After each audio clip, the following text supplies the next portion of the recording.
Hello student, कैसे हैं सभी। उम्मीद करता हूं सभी ठीक होंगे। एक बार फिर से स्वागत है आप सभी का आपके अपने यूट्यूब चैनल पैशन केमिस्ट्री पर। तो जैसे लास्ट वीडियो में हमने डिस्कशन किया था about black body radiations, photo electric effect. और फोटो इलेक्ट्रिक इफेक्ट में मैंने आपको बहुत ही डीपली समझाया था what you mean by photo electric effect, what is the conditions for the photo electric effect. आज हम डिस्कस करने वाले हैं atomic structures.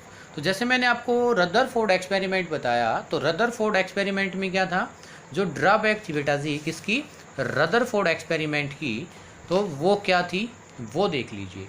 According to Maxwell, बिल्कुल ध्यान से समझना है। मैं पहले एटॉमिक स्ट्रक्चर्स में जो है आपको रदरफोर्ड की जो ड्रॉबैक है वो बताने वाला हूँ, और उसके बाद हम जो है करेंगे डिस्कस अबाउट बोर्स मॉडल। ठीक है, तो रदरफोर्ड मॉडल की जो ड्रॉबैक थी वो क्या थी, रदरफोर्ड मॉडल ने क्या कहा था कि जो हमारे इलेक्ट्रॉन्स है वो रिवॉल्व करते रहते हैं। इलेक्ट्रॉन्स आर रिवॉल्व, जैसे एक पॉजिटिव चार्ज है, और पॉजिटिव चार्ज क्या था, न्यूक्लियस एज्यूम किया था किसने, रदरफोर्ड ने। और क्या कहा था, जो नेगेटिव चार्ज है बेटा ये क्या करता रहता है, रिवॉल्व करता रहता है किसके अराउंड, न्यूक्लियस के अराउंड। इस तरीके से क्या करता रहेगा, ये न्यूक्लियस के अराउंड रिवॉल्व करता रहेगा। ठीक है, लेकिन according to the Maxwell electromagnetic theory, किसके अकॉर्डिंग, मैक्सवेल जी ने क्या कहा कि तब एक चार्ज बॉडी, मतलब जब दो चार्ज बॉडी एक दूसरे के अराउंड क्या करती है, रिवॉल्व करती है, यानी कि एक चार्ज बॉडी, ये नेगेटिव चार्ज बॉडी, तब पॉजिटिव चार्ज के अराउंड रिवॉल्व करेगी। क्या करेगी, रिवॉल्व करेगी। इस तरीके से रिवॉल्व करती रहेगी और एक ऐसा स्टेप आएगा कि ये फाइनली कहाँ, न्यूक्लियस में जा कर के घुस जाएगी, यानी कि न्यूक्लियस में एंटर कर जाएगी। तो यही क्या था, सबसे बड़ा ड्रॉबैक था किसका, रदरफोर्ड का। क्या कहा था, when two charge species are revolving to each other. ठीक है, तो क्या होगा, there are a point comes when a charge body come close to the other charge body and at finally enter into the other charge. यानी कि एक charge body, ये negative charge body है, ये इसके अराउंड क्या करती रहेगी, रिवॉल्व करती रहेगी जैसे इसमें दिखाई दे रहा है आपको। लेकिन एक फाइनली पॉइंट ऐसा आएगा कि ये कहाँ पर, न्यूक्लियस के अंदर घुस जाएगी। और क्या, ये इसी को क्या कहा था, instability of the nucleus, instability of the atoms, nucleus नहीं सॉरी एटम। ठीक है, सेकंड क्या था, एक तो क्या था, इनस्टेबिलिटी ऑफ एटम अनस्टेबल है इस थ्योरी के रिगार्डिंग। और क्या था, ये line spectra could not explain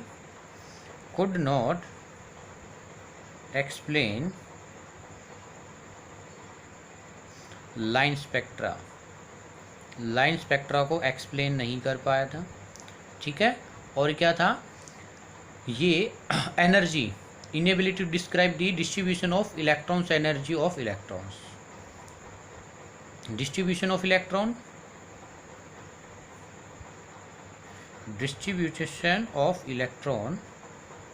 and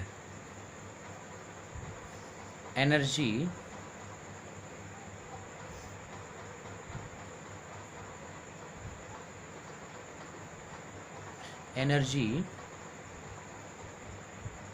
of electrons.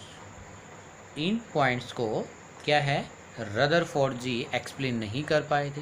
और इसको, ये जब इसकी जो सभी ड्रॉबैक है इनको एक्सप्लेन करने के लिए बोहर मॉडल्स की सहायता लेनी पड़ी। मीन्स बोहर मॉडल ने, यानी कि जो बोहर साइंटिस्ट थे उन्होंने बहुत ही ज़्यादा हेल्प की। बोहर मॉडल ऑफ एटम, पता चला जो बोहर मॉडल है इसकी कहानी कहाँ से स्टार्ट हुई, to explain this main point about the atom and stability of atom and also called line spectra and distribution of electron and energy of electrons, ठीक है, कि इलेक्ट्रॉन्स का डिस्ट्रीब्यूशन कहाँ कहाँ होगा, कैसे कैसे होगा, इसके बारे में किसने बताया, बोहर मॉडल में, ठीक है। सबसे इम्पोर्टेंट बात अगर आपको क्या है बोहर मॉडल समझना है तो ये समझते टाइम आपको माइंड में एक बात रखनी होगी। वो बात क्या है बेटा जी, वो सुन लीजिए। जो बोहर मॉडल था ना, ये सिर्फ एप्लीकेबल था only hydrogen and hydrogen like particle, ठीक है, मीन्स इट इज़ वैलिड। सबसे इम्पोर्टेंट माइंड में यही बात रखनी है, it is valid for H atom and hydrogen like particle, या आप कह सकते हो एटम। हाइड्रोजन लाइक पार्टिकल्स या एटम कौन कौन से होंगे, जैसे for example He positive, hydrogen जैसा है। हाइड्रोजन का आपको क्या है, एटॉमिक नंबर क्या होता है 1 और मास नंबर भी क्या होता है 1, मतलब जिसमें एक ही इलेक्ट्रॉन हो, जिसमें क्या हो, एक ही इलेक्ट्रॉन हो, सिंगल इलेक्ट्रॉन, ठीक है। Li2 पॉजिटिव, ठीक है, Be3 पॉजिटिव, ये क्या है, सभी हाइड्रोजन लाइक पार्टिकल्स। और इन्हीं के लिए क्या था, ये बोहर मॉडल जो है बेटा जी क्या है, वैलिड है, यानी कि only single electron type species it is, और क्या कह सकते हो, इट इज़ वैलिड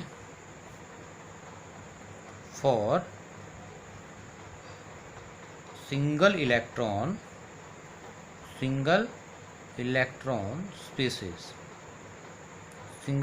स्पीसीज के लिए क्या ये वैलिड है। क्लियर है। तो अभी तक सिर्फ हमने क्या डिस्कशन किया है कि बोहर मॉडल की रिक्वायरमेंट क्यों हुई, रदरफोर्ड के जितने भी क्या थे ड्रॉबैक थे उनको दूर करने के लिए कौन आए, बोहर मॉडल, ठीक है। और इसके बाद इसके पोस्टुलेट की बात कर लेते हैं। पोस्टुलेट मतलब मेन पॉइंट्स जो बोहर मॉडल के हैं वो क्या क्या है। तो फर्स्ट पोस्टुलेट है, सबसे पहले वाला postulate, atom contains electrons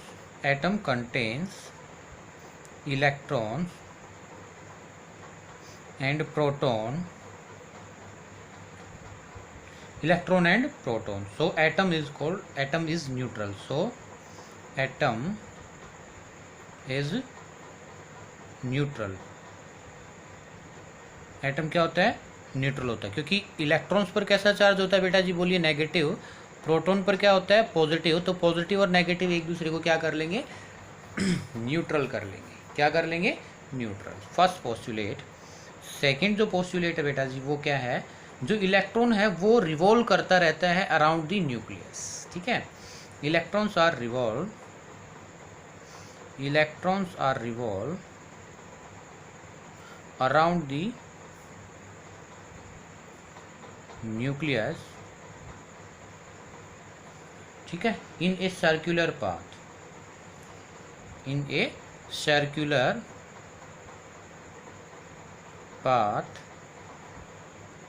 of constant radius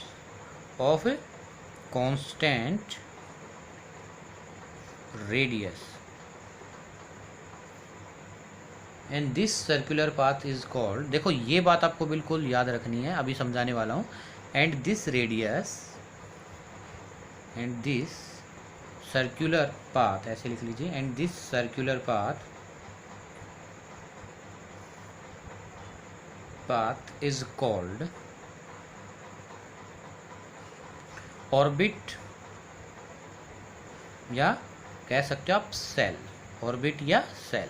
ये वाली बात देखो क्या हुआ, ये आपका न्यूक्लियस था, ठीक है, ये पॉजिटिव जो मैंने दिखाया ये क्या है, न्यूक्लियस, और इस न्यूक्लियस के अराउंड सर्कुलर पाथ होते हैं बेटा जी, क्या होते हैं, सर्कुलर पाथ, ठीक है। एक पाथ ये रहा, आप दिखा सकते हैं, सेकंड वाला पाथ ये रहा, ठीक है, तो ये फर्स्ट वाला पाथ, ये सेकंड, और इनकी क्या होती है, जो न्यूक्लियस से इस पाथ की जो सर्कुलर पाथ है, और इनको हमने क्या कहा, ये ऑर्बिट या सेल, तो इन ऑर्बिट की या सेल की, न्यूक्लियस से सेल की जो रेडियस है r, ये r1 लगा लीजिए आप, और ये क्या है r2, ये R1 है और ये क्या है R2। मतलब जो ये R है रेडियस, ये क्या रहती है कांस्टेंट। ऊपर आपने देखा था ये कोई रेडियस के बारे में इसने बात नहीं की थी, बोला था कि ये जो है नेगेटिव चार्ज स्पेसिस एक पॉजिटिव चार्ज स्पेसिस के अराउंड रिवॉल्व करती रहती है, लेकिन रिवॉल्व कैसे करती है ये बात एक्सप्लेन नहीं कर पाई। ये बात एक्सप्लेन की बोहर ने। किसने की? बोहर मॉडल ने। क्लियर है? थर्ड पोस्टुलेट, जो थर्ड पोस्टुलेट है वो बिल्कुल ध्यान से सुनना है आपको। For electron to revolve around to nucleus, या आप ऐसे कह सकते हो for revolution of electron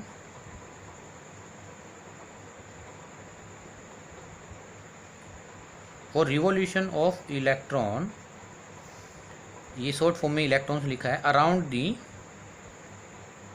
nucleus, around the nucleus, the centripetal force, the centripetal CENTRIPITAL,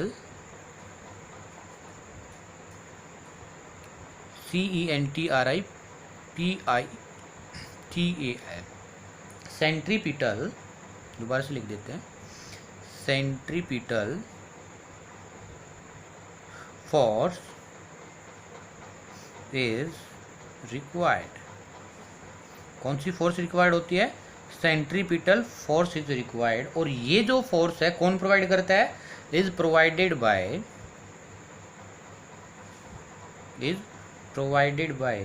the electrostatic force, provided by the electrostatic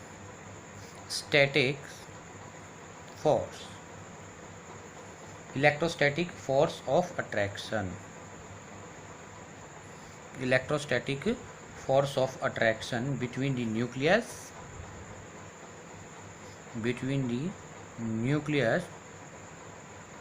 and electron। देखो अब ये बात क्या कह रहा है, इस पॉइंट को एक्सप्लेन कर रहे हैं। एज्यूम कर लीजिए बेटा जी, यहाँ पर आपका इलेक्ट्रॉन है, ये जो कि है जो इसके लिए वैल्यू 1 है, ये 2 है, तो आपने सुना होगा 9th क्लास में सीखा होगा। इसको आपने क्या बोला होगा कि L फिर M और फिर N और फिर O, इस तरीके से पढ़ा होगा, ठीक है। वो अभी बात आएगी, डोंट वरी। ये मैं कह रहा हूँ जो ये इसकी ये वाला ऑर्बिट है, इसमें ये इलेक्ट्रॉन है।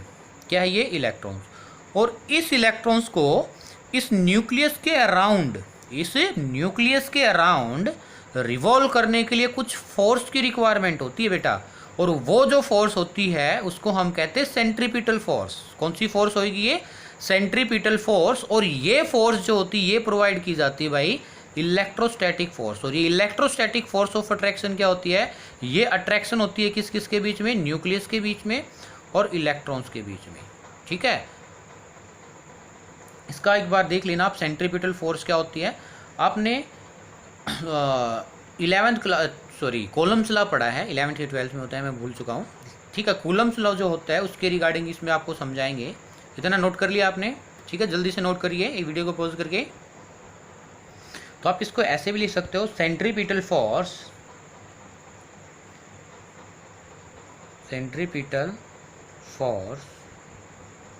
इज इक्वल टू इलेक्ट्रोस्टैटिक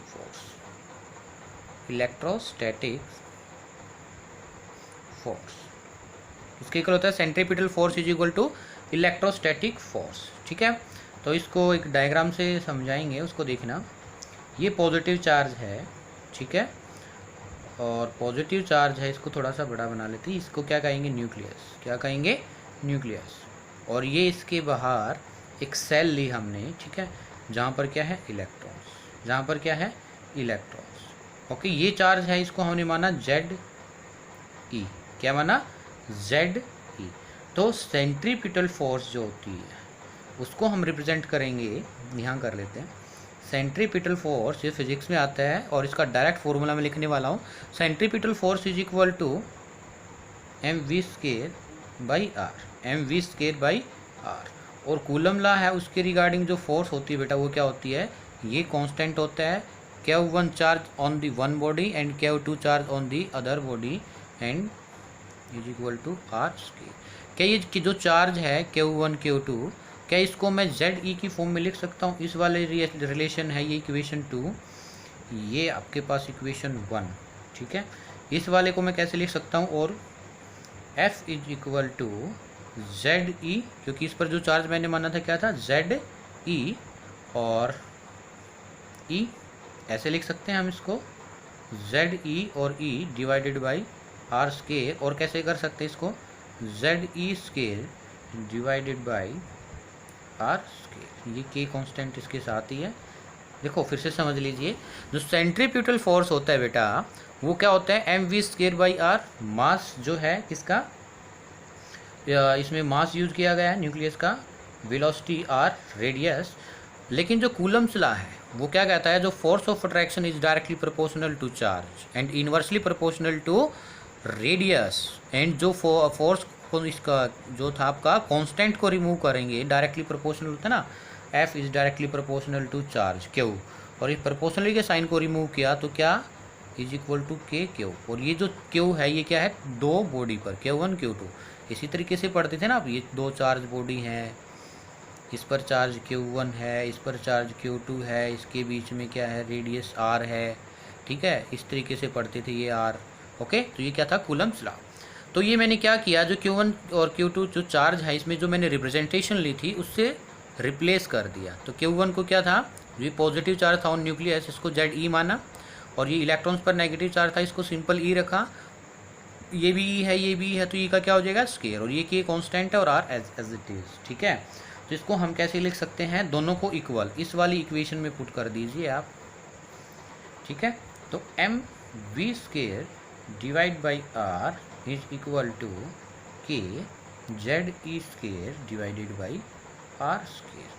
तो ये क्या है कि एक चार्ज बॉडी को दूसरी चार्ज बॉडी के अराउंड रिवॉल्व करने के लिए सेंट्रीपिटल फोर्स, ये कौन सी फोर्स है, centripetal force is required which is provided by the electrostatic force, ये बैलेंस करेगा। क्लियर है, सही बच्चे बताइए, क्लियर है इतना, ठीक है। ये बहुत ही इंपॉर्टेंट पॉइंट था, इसलिए थोड़ा सा डीपली बताया आपको, जल्दी से लिख लीजिए। इसके बाद हम डिस्कस करते हैं नेक्स्ट पॉइंट। नेक्स्ट पॉइंट कौन सा है आपका, फोर्थ या फिफ्थ जो भी है, थर्ड फोर्थ, ठीक है, फोर्थ पॉइंट। ये फोर्थ पॉइंट क्या कहता है, बिल्कुल ध्यान से एक बार समझना है आपको। ऐसे इमेजनरी अगर हम ये बात करने लग जाएं, ठीक है, इधर साइड में समझ लेना कहीं भी ये वाली चीज़, ये साइड में देखना आप, बिल्कुल ये वाला क्या कहता है कि न्यूक्लियस है बेटा, न्यूक्लियस के अराउंड क्या है, कितने भी ऐसे ऑर्बिट बना लो आप, तो कितने भी बना सकते हो, ए नंबर ऑफ, यानी कि इन्फिनिटी बना सकते हैं, नहीं बना सकते, इमेजिनेशंस में थ्योरेटिकली बना सकते हो, नहीं बना सकते। आप कहोगे सर बिल्कुल आप तो ठीक बात कह रहे हो। फिर क्या है, कुछ ये भी बोहर ने क्या है, ये क्राइटेरिया भी फिक्स किया, ये क्राइटेरिया भी क्या किया, बोहर जी ने फिक्स किया, और क्या कहा, around a nucleus, around a nucleus, एक न्यूक्लियस के around there are infinite number of path are available, infinite number of path are available, but electrons are revolve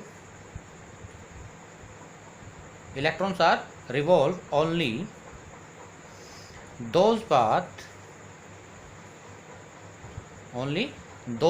in which angular momentum, ये आई बात अभी, angular momentum, अब ये बात आएगी, रुको बताएंगे आपको एंगुलर मोमेंटम क्या होता है। Angular momentum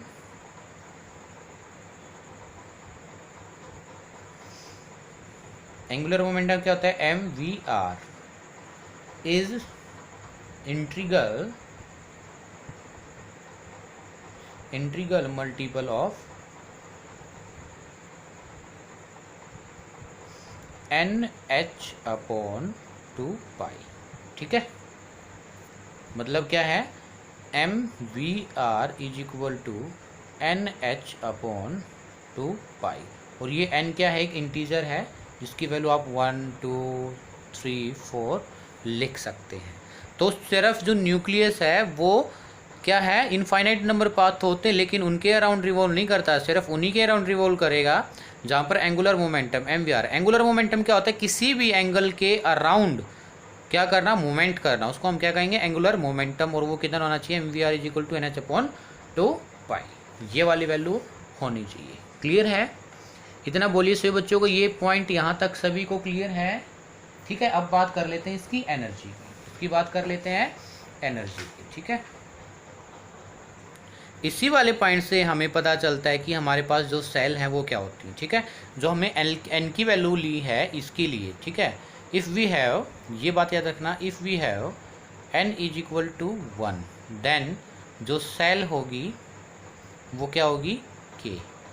if n is equal to 2 then जो सेल होगी बेटा वो क्या होगी, l। इसी तरीके से अगर n की वैल्यू 3 है तो सेल क्या होगी, m। ठीक है, n की वैल्यू 4 है तो सेल क्या होगी। क्लियर है, ये बात आप बिल्कुल याद रखना है। ये आपने 10th या 9th क्लास में सीखी थी, लेकिन अभी आपको पता चला कि ये वाली वैल्यू कैसे वेरी करती है। अब देखिए, हमने इतना तो बात कर ली, या इतनी बात हमने सीख ली कि अगर n की वैल्यू चेंज होगी तो ये सेल KLMN हम इसको बोल देंगे। फिर बात ये आती है बेटा कि इनकी एनर्जी के बारे में क्या फंडा है, मतलब एनर्जी के बारे में बोर ने क्या बताया, तो एनर्जी की बात कर लेते हैं। Energy of different stationary state in case of hydrogen atom are given by the expression. मतलब जो एनर्जी है वो एक एक्सप्रेशन के द्वारा बताई बोहर ने। वो एनर्जी क्या है, energy expression for, energy expression for hydrogen, या आप कह सकते हो hydrogen like particle, hydrogen like particle, ये इसमें इसी का सब पार्ट कह सकते हो ए। ठीक है, तो जो एनर्जी का एक्सप्रेशन दिया बेटा वो क्या दिया, En की वैल्यू क्या आपकी 1 2 3 4। ठीक है, इसका डायरेक्ट फॉर्मूला है आपके सिलेबस में 2π स्केयर ME की power 4 divide by n square h square, n square h square. ठीक है, ये क्या है, m है जो आपका mass of electron, mass of electron, E क्या है, charge of electron, S is flank constant. m क्या है, आप लिख लेना अपनी नोटबुक में, m mass of electron, E charge of electron, S is flank constant. तो क्या हुआ, तब हमने मास की वैल्यू रखी, इलेक्ट्रॉन्स की वैल्यू रखी, जो चार्ज होता है मास ऑफ इलेक्ट्रॉन रखा, चार्ज ऑन इलेक्ट्रॉन रखा, और फ्लैंक कांस्टेंट की वैल्यू रखी, पाई की वैल्यू रखने की कोशिश की, तो हमारे पास एक रिजल्ट निकल के आया। वो रिजल्ट क्या है, बिल्कुल ध्यान से सुनना है आपको, और ये भी लर्न करना है साथ साथ कि यूनिट क्या है, समझ आया, यूनिट क्या है, तो वो देख लीजिए एक बार। जो En की वैल्यू आई after the value of putting M, E and H and 2 and pi value. ठीक है, then value will become 21.8 into 10⁻⁻19 n square joule per atom. अगर आपको एनर्जी की वैल्यू जूल पर एटम है तो आपको ये वाले वैल्यू रखनी है। ठीक है, if you calculate in electron volt then, और इलेक्ट्रॉन वोल्ट में निकालनी है तो कैसे निकालेंगे आप, इज इक्वल टू, ठीक है, minus En is equal to minus 13.6 divided by n square electron volt per atom. ये सेकंड वाला फॉर्मूला हुआ, ये फॉर्मूले को मैं ब्रैकेट में क्लोज कर रहा हूँ, ये आपको याद होने चाहिए।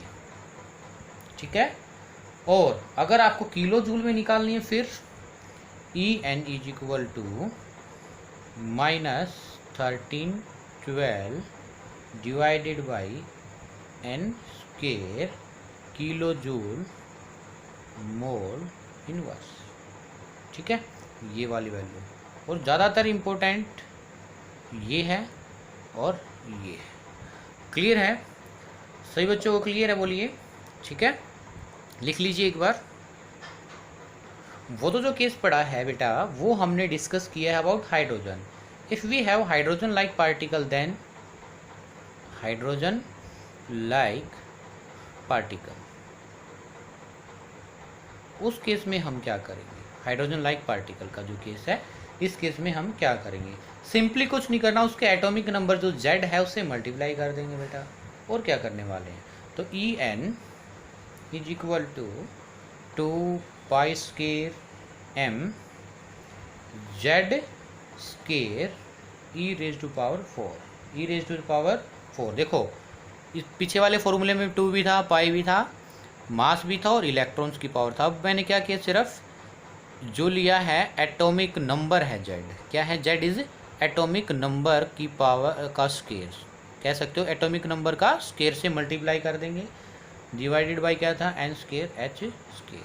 और कैसे लिख सकते हो आप इसको? जो हमारे पास वैल्यू आई थी -1312 डिवाइडेड बाई n स्केयर, इसको मल्टीप्लाई कर देंगे हम किससे? Z स्केयर से। और ये जो यूनिट थी किस में थी? Kilo joule mole inverse. बस ये ज़्यादातर फॉर्मूला यूज़ होने वाला आपका, क्लियर है? तो आपको ये याद रखना है। सेकंड, जो ए पॉइंट के बाद बी, रेडियस, रेडियाई क्या होती है? Radii stationary state of hydrogen atom are given by the expression radii. Radii की बात करें तो वो क्या होगी? R, ठीक है, N is equal to A nought N square. तो आप एक बात ऊपर देखना बिल्कुल ध्यान से, what is the relation between energy and N? Inversely है, क्या है? इन्वर्सली। लेकिन एक बात यहीं से समझने की कोशिश करना बेटा, या एनर्जी को भूल जाओ। What is the relation between, आप कह सकते हो Z एंड H, या इससे भी कंपेयर कर लो आप, E एंड इन्वर्सली प्रोपोर्शनल है, तो रेडियाई का क्या है? Radii is directly proportional to N। वो कैसे? एक बात देखिए, आप एक बात भी याद रखना कि हम जैसे जैसे न्यूक्लियस से दूर जाते जाएंगे, मतलब ये हमारा न्यूक्लियस था, जैसे जैसे हम न्यूक्लियस से दूर जाते जाएंगे, ठीक है, इलेक्ट्रॉन्स यहाँ है, एक आपका ये न्यूक्लियस है और एक इलेक्ट्रॉन यहाँ है आपके पास, न्यूक्लियस ये है और एक इलेक्ट्रॉन ये है आपके पास। तो इसमें मेरे को बताइए कि इलेक्ट्रॉन्स न्यूक्लियस के पास कौन से वाला? ये है, और सबसे दूर वाला केस है ये वाला है। तो जो न्यूक्लियस के पास इलेक्ट्रॉन होता है उसकी एनर्जी बेटा जी क्या होती है? लेस। कैसे एनर्जी होती है? लेस। और इलेक्ट्रॉन अगर न्यूक्लियस से दूर होगा तो उसकी एनर्जी क्या होती है? हाई। ये बात आपको याद रखनी है। तो देखो रेडियाई है, एन की वैल्यू क्या है? जैसे जैसे हम क्या करेंगे? इंक्रीज़ करेंगे, तो रेडियाई भी हमारी क्या होगी? इंक्रीज। क्या होगी? रेडियाई इंक्रीज होगी तो एनर्जी भी क्या होगी? हम कह सकते हैं इंक्रीज। एनर्जी भी क्या होगी? इंक्रीज। ठीक है, तो अब बात करते हैं, अगर इसमें एन ऊपर है तो इसमें जेड क्या आ जाएगा? नीचे। जेड क्या आ जाएगा? नीचे। मतलब जैसे जैसे आपका एटॉमिक नंबर इंक्रीज होता है, जर्नली एटॉमिक, यहाँ लिख लेते हैं, एटॉमिक नंबर इंक्रीज, जैसे जैसे एटॉमिक नंबर इंक्रीज होगा तो क्या होगा बताइए? Energy also increase. Energy also increases. ठीक है, तो इसमें कैसे लिख सकते हो? R N is equal to A nought N square divided by Z. अब आप कहोगे कि सर अगर हमारा एटॉमिक नंबर ज़्यादा है तो रेडियस हमारी कम होनी चाहिए। रेडियस क्या होनी चाहिए? कम।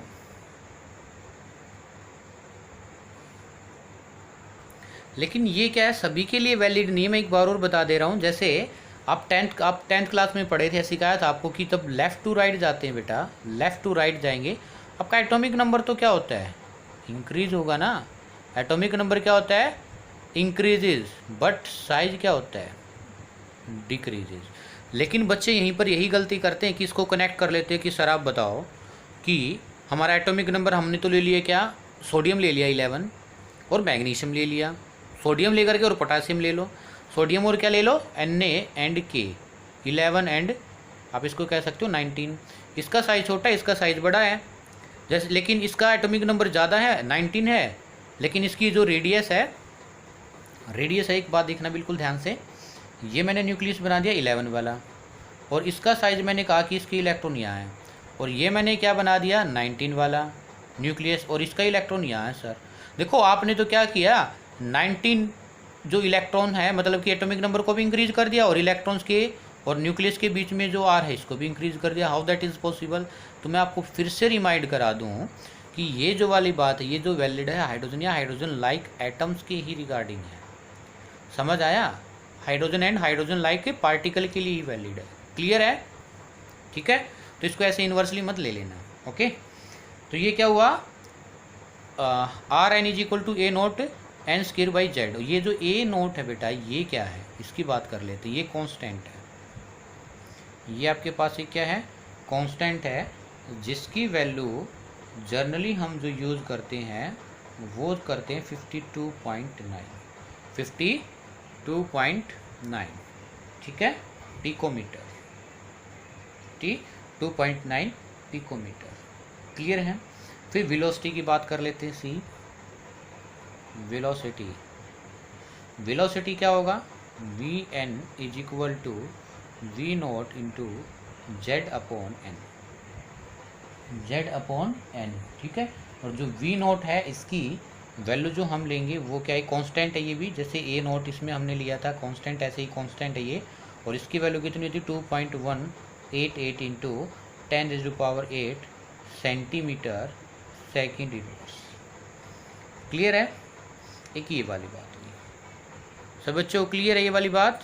ठीक है, लिख लीजिए एक्सप्रेशन, और इसको कोशिश करना आपको अच्छे से लर्न करना है। ओके, फिर इसके बाद जो नेक्स्ट पॉइंट है बेटा वो सुनिएगा, फिफ्थ पॉइंट आपका, when electrons are revolve in this orbital, when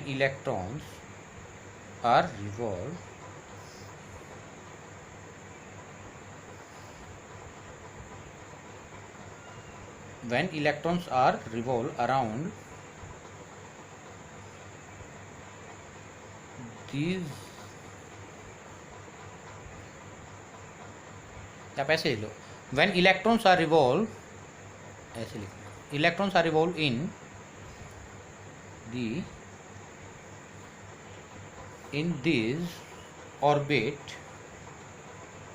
this orbit, then no absorption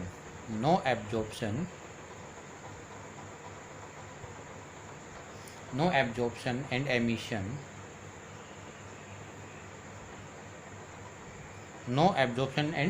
of energy, E for energy is takes place, ठीक है, no absorption of energy takes place। Clear है? therefore these cell या कह सकते हो आप orbit are called stationary orbit,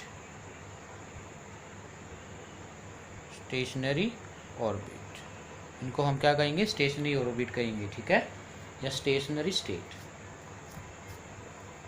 six, when an electrons move from, ये क्या कह रहा है कि जो हमारे पास इलेक्ट्रॉन होता है, क्या होता है, इलेक्ट्रॉन्स, ये जो स्टेशनरी स्टेट है इन्हीं को हम क्या कहेंगे, या ग्राउंड स्टेट भी, जो इलेक्ट्रॉन प्रेजेंट होता है ग्राउंड स्टेट, या क्वांटाइज्ड फॉर्म। क्वांटाइज्ड मतलब जो एनर्जी है वो क्या रहेगी, फिक्स रहेगी, एनर्जी क्या रहेगी, फिक्स रहेगी। क्लियर है? फिर इससे नेक्स्ट वाला पॉइंट क्या है, ये बिल्कुल समझने वाली बात है, और काफ़ी कह सकते हो आप आगे जा कर के ये वाला जो 6 वाला कॉन्सेप्ट है ये बहुत यूज में भी आएगा, तो ये वाला आपको समझना है। व्हेन इलेक्ट्रॉन्स मूव फ्रॉम, ये क्या कहता है, when electrons move from,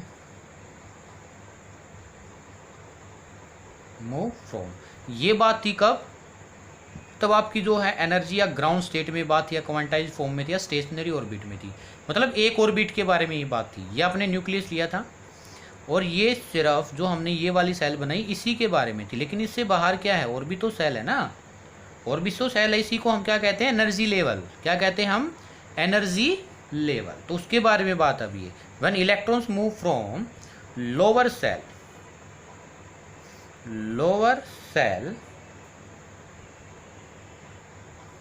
to higher shell, मतलब क्या है, ये जो न्यूक्लियस के पास है इसकी एनर्जी कह सकते हो आप लो है, या आप इसको ऐसे समझिए, ये हमारे पास डिफरेंट, ये वाला एक अलग लेवल है, ये वाला एक अलग लेवल है, और ये वाला आपके पास एक डिफरेंट लेवल है। क्लियर है। इसमें मैंने बोला कि इसमें n की वैल्यू जो ऊपर हमने पढ़ी थी 1 है, इसमें हमने पढ़ा था आपकी n की वैल्यू 2 है, और इसमें n की वैल्यू कितनी है, 3 है। n की वैल्यू कितनी है, 3 है। तो ये कह रहा कि when electrons move from lower shell to higher shell, मतलब लोअर एनर्जी से लेकर के, ये आपकी क्या है, लोअर एनर्जी। लोअर एनर्जी का कहने का मतलब क्या है, ग्राउंड स्टेट। क्लियर है। मतलब कि इलेक्ट्रॉन्स यहाँ था और ये यहाँ से यहाँ मूव किया, हमने ये कहा है। तो ये यहाँ से लोअर एनर्जी या ग्राउंड स्टेट से ऊपर की तरफ कैसे गया, ये कहती है ये वाला पॉइंट कैसे गया, bye absorption of energy. Bye absorption of energy, energy को एब्जॉर्ब करके इलेक्ट्रॉन्स ये वाला इलेक्ट्रॉन्स यहाँ पहुँच गया। लेकिन जैसे ही इलेक्ट्रॉन्स की एनर्जी क्या हो जाएगी, जैसे ही इलेक्ट्रॉन्स की एनर्जी हाई हो जाएगी, एक बात देखिए आप, एज्यूम करना कि यहाँ पर जो इलेक्ट्रॉन्स की एनर्जी थी ये लगा लो आप 5 थी, अब ये इलेक्ट्रॉन्स की एनर्जी कितनी हो गई 10, 5 इसने गेन करके यहाँ पर चला गए ऊपर। तो जैसे ही इलेक्ट्रॉन्स की एनर्जी इंक्रीज हो जाएगी, यहाँ पर जो एनर्जी है वो क्या हो गई, इंक्रीज, तो स्टेबिलिटी क्या हो जाएगी बेटा जी, जो स्टेबिलिटी होगी वो हो जाती है डिक्रीज। फिर से क्या सोचेगा ये कि भाई ऊपर तो आ गया मैं, लेकिन अब अनस्टेबल हो चुका हूँ, फिर से ये क्या आ जाएगा, नीचे आ जाएगा। और ये जो नीचे आएगा ये मतलब हायर सेल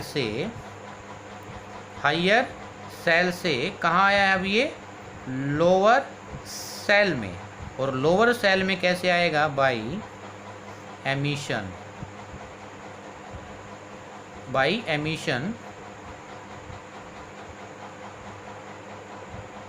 ऑफ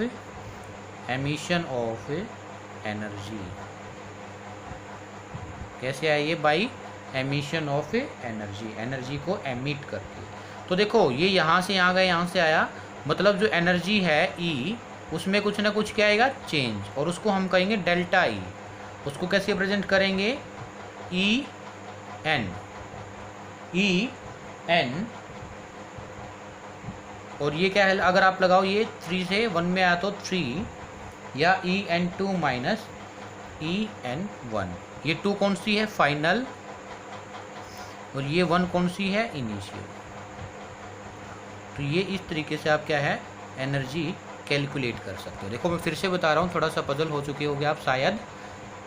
देखो ये कहता कि हमारे पास जो व्हेन इलेक्ट्रॉन्स आर मूव, तब मूव नहीं करता, ऊपर नीचे मूव नहीं करता, तो तब वो क्या होती है, एक सेल की फिक्स्ड एनर्जी होती है। लेकिन तो मूव करता है, तो मैंने बताया था जैसे जैसे आप न्यूक्लियस से दूर जाते जाओगे तो एनर्जी भी चेंज आएगा।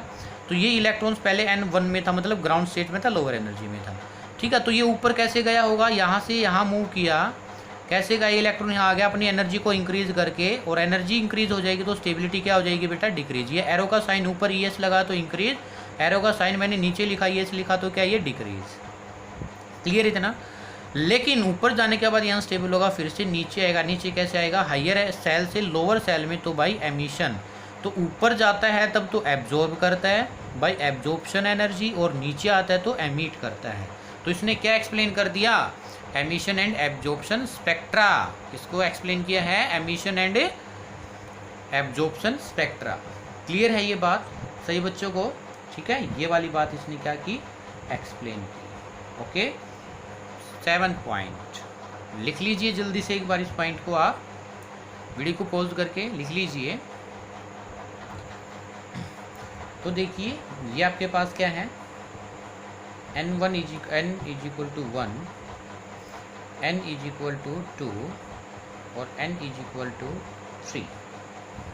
ठीक है, ये n1 से कहाँ गया n2, और फिर n1 से ही लगा लो एक बार, ये कहाँ गया n3।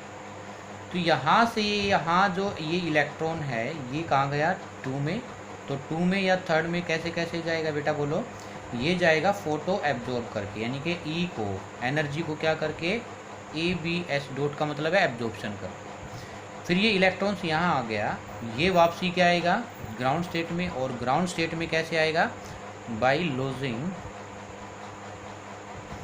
एनर्जी, मतलब बाई एमिशन। ई जो क्या होगी एनर्जी एमिट, एनर्जी क्या होगी एमिट। क्लियर है, तो इसको हम एक क्या कह सकते हो, एनर्जी का क्या फॉर्मूला होता है, E is equal to h nu, और you know that E is equal to h C upon lambda. यही बात है, अब एनर्जी में चेंज आया है तो हम इसको कैसे लिख सकते हैं, एच सी अपॉन लैम्डा। अगर ये एब्जॉर्ब करेगा तो हम इसको क्या लिखेंगे, एब्जॉर्प्शन, इज इक्वल टू ये mod energy of higher level यानी कि n2 minus energy of lower level n1 mod. ये तो हुआ एब्जॉर्प्शन के लिए।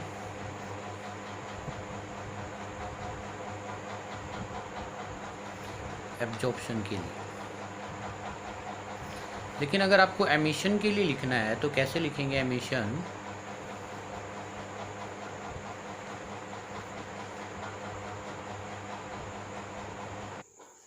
एमिशन के लिए आप कैसे लिख सकते हो, H C upon lambda emission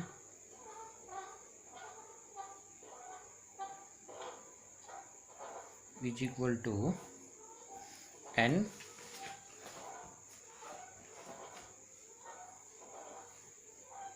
EN3 minus mod of EN1। ये मोड ये किसके लिए है, एमिशन के लिए।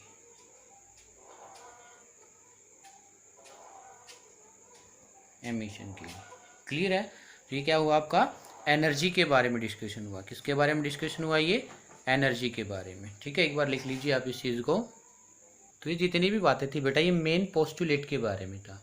फिर इसके बाद इलेक्ट्रॉन नेगेटिव जो होती है, इलेक्ट्रॉनिक एनर्जी जो होती है वो नेगेटिव एनर्जी क्यों होती है, ये वाली बात एक बार आपको समझनी चाहिए। क्या, जो इलेक्ट्रॉनिक एनर्जी है वो नेगेटिव क्यों होती है, ये बात समझना है। ठीक है, तो ये बात क्या कहता है समझना बिल्कुल। अगर आपके पास, मैंने क्या बोला था कि अगर ये हमारा न्यूक्लियस है और ये इसके बाहर क्या थी, सेल है, इनफाइनाइट नंबर ऑफ सेल हो सकती है। आप फॉर्म में इसको ऐसे दिखाऊंगा, बिल्कुल ये इनफाइनाइट नंबर हो सकती है। अगर ऐसा कुछ हो जाए कि जो इलेक्ट्रॉन है, ये जो इलेक्ट्रॉन है ये न्यूक्लियस से क्या चला जाए, इनफाइनाइट दूरी पर, इनफाइनाइट दूरी पर चला जाए, तो क्या होगा, जो एनर्जी है इनफाइनाइट डिस्टेंस पर चला जाए, तो जो एनर्जी है बेटा जी वो इक्वल टू क्या हो जाएगी, ज़ीरो। इक्वल टू क्या हो जाएगी, ज़ीरो। लेकिन जैसे जैसे फिर ये जो इलेक्ट्रॉन है ये इसकी विसिनिटी में आने लग जाए, किसकी विसिनिटी में, न्यूक्लियस की विसिनिटी में। देखो ध्यान से सुनना, मैं क्या कह रहा हूँ, न्यूक्लियस से अगर इलेक्ट्रॉन इनफाइनाइट डिस्टेंस पे चला जाए तो एनर्जी क्या होगी, जीरो के इक्वल। लेकिन जैसे ही ये इलेक्ट्रॉन्स न्यूक्लियस के पास आने लगेगा तो जो एनर्जी है, जो एनर्जी है वो क्या हो जाएगी, डिक्रीज। कैसे होगी, क्योंकि ये इलेक्ट्रॉन जो है, इलेक्ट्रॉन क्या करेगा, लॉस इट्स एनर्जी, अपनी एनर्जी का लॉस करेगा। और उसको हम किस सिंबल से दिखाएंगे, नेगेटिव। किस सिंबल से दिखाएंगे, नेगेटिव। इसी वजह से क्या होता है, जो एनर्जी है इलेक्ट्रॉनिक एनर्जी वो किस फॉर्म में होती है, किस फॉर्म में होती है बेटा जी, बोलिए, नेगेटिव की फॉर्म में। किस फॉर्म में होती है, नेगेटिव की फॉर्म में होती है। ठीक है, नेक्स्ट वीडियो में हम जो डिस्कस करेंगे वो करेंगे क्या, स्पेक्ट्रा, या आप कह सकते हो spectrum, hydrogen spectrum, simultaneous appearance of a large number of A lines in the hydrogen spectrum. Hydrogen spectrum में हम कुछ लाइंस के बारे में बात करेंगे, लेमन है, बाल्मर है, पास्चन है, ब्रैकेट है, पी फंड है। ये हम नेक्स्ट वीडियो में डिस्कस करने वाले हैं और वो इम्पोर्टेंट भी है। तो आज का जो सेशन है अगर मैं वो भी समझाने लग जाऊंगा ज़्यादा लंबा हो जाएगा, आप थोड़े से बोर भी हो जाओगे। लेकिन जो मैंने आज पोस्टुलेट बताए हैं, प्लीज़ ये जो पोस्टुलेट हैं ये आप अच्छे से डिस्कस करना, मतलब समझना, लर्न करना, जो फॉर्मूला बनाए हैं उनको लर्न करना, ठीक है। अगर आपको ये वीडियो पसंद आए तो प्लीज़ वीडियो को लाइक कीजिए ज़रूर से ज़रूर, और कमेंट बॉक्स में बताइए अगर किसी को कोई प्रॉब्लम है या वीडियो आपको कैसा लगा। अगर आप मेरे चैनल पर नए हैं तो प्लीज़ चैनल को सब्सक्राइब ज़रूर करें। Thank you, bye bye, see you, good night.